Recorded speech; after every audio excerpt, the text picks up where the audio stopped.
नीति आयोग की बैठक, भारत 2047 पर मंथन की। प्रधानमंत्री नरेंद्र मोदी की अध्यक्षता में दिल्ली में नीति आयोग की 11वीं गवर्निंग काउंसिल बैठक शुरू हो गई है।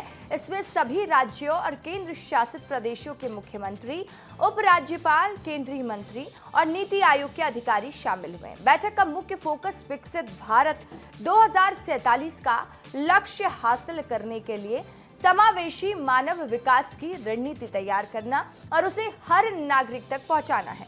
बैठक में मानव विकास, रोजगार, कौशल विकास, स्वास्थ्य, पोषण, समान अवसर और डिजिटल गवर्नेंस जैसे मुद्दों पर चर्चा होगी।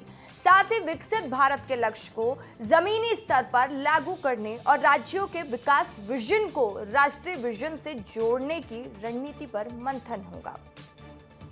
नीति आयोग की बैठक को लेकर मंत्री गुरु खुशवंत ने कहा, विकसित भारत के साथ ही विकसित छत्तीसगढ़ के लिए ये बैठक अहम है। केंद्र का सरकार छत्तीसगढ़ की जनता के लिए अपना पिटारा खोल रही है। नीति आयोग की बैठक आप देख रहे हैं कि छत्तीसगढ़ में केंद्र सरकार से सभी विभागों में बहुत सा बजट प्राप्त हो रहा है और बस्तर को फोकस कर रहे हैं। बस्तर एक बहुत बड़ा पर्यटक स्थल बनेगा। ये 2 साल में नक्सलवाद से मुक्त होना अपने आप में बहुत बड़ी बात है। और मैं तो ये कहना चाहूँगा कि ये जो समय है इतिहास में लिखा जाएगा कि माननीय विष्णुदेव साय जी के मुख्यमंत्रित्व काल में हमारे माननीय मुख्यमंत्री जी जो है माननीय प्रधानमंत्री जी का जो विजन है 2047 तक विकसित राज्य बनाने का, उसी दिशा में हमारे माननीय मुख्यमंत्री जी भी काम कर रहे हैं। उस क्षेत्र में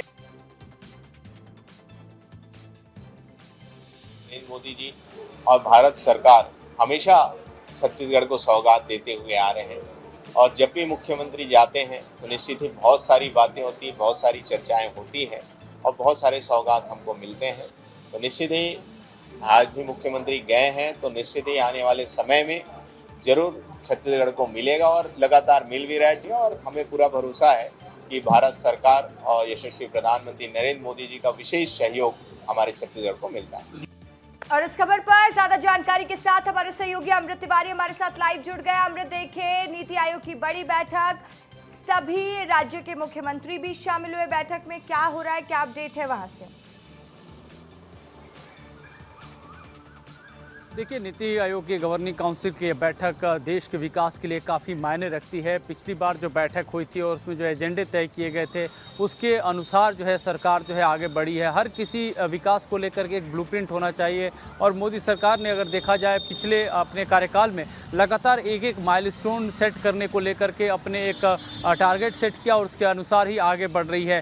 चूँकि भारत एक फेडरल स्टेट है, यहाँ गणराज्य है, अलग अलग राज्यों से केंद्र के संबंध होते हैं और फंड का भी वितरण उसी तरह से होता है। तो ऐसे में कौन सा राज्य किस तरह से परफॉर्म कर रहा है, कौन से राज्य को कौन सी ज़रूरतें हैं, इन सभी तमाम मुद्दों पे जो है वो बातचीत होती है। उदाहरण के तौर पे जैसे कि हम छत्तीसगढ़ की बात कर लेते हैं, मध्य प्रदेश की अगर बात कर लेते हैं तो मध्य प्रदेश में जिस तरह से नदियों को जोड़ने की परियोजना, इसे काफ़ी महत्वाकांक्षी परियोजना मानी जाती है और आगामी दिनों में मध्य प्रदेश, जैसे कि पहले माना जाता था कि पंजाब और हरियाणा जो है वो पूरे देश का बहुत बड़े खाद्यान्न है, उसी तरह से मध्य प्रदेश आगामी दिनों में बहुत बड़े खाद्यान्न के तौर पर, राज्य के तौर पर उभरने वाला है, क्योंकि बहुत ज़्यादा सिंचित भूमि जो है वो बनकर तैयार हो जाएगी। और साथ ही साथ छत्तीसगढ़ में अगर देखेंगी तो एक तरफ जहां बस्तर के डेवलपमेंट की बात है, वहीं दूसरी तरफ सेमीकंडक्टर यूनिट्स लग रहे हैं। एक तरह से कहा जाए कि दूसरा साइबर हब जिस तरह से तेलंगाना है, हैदराबाद है, उसी तरह से रायपुर और छत्तीसगढ़ को बनाने की जो है वो कवायद चल रही है। तो एक तरह से देखेंगे इसके लिए फंड की व्यवस्था कैसे होगी, राज्य अपने तरफ से कितना जनरेट करेंगे रेवेन्यू को,